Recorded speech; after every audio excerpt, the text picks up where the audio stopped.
At the same time that Loof was preparing this new material scroll, ST3 was working on a concept to kind of accentuate things that just sort of fell into place.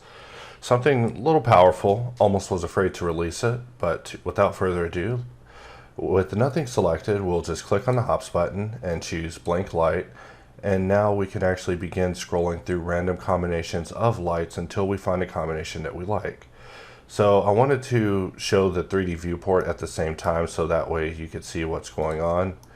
as you scroll through blank lights in addition to what the render result is getting. So we'll just do that again, and we're just scrolling through combinations until we just see something that we like, maybe something like that, and then of course just pressing F12 will allow us to get that as a result. In the future, of course, we want to refine the system into something that's a little more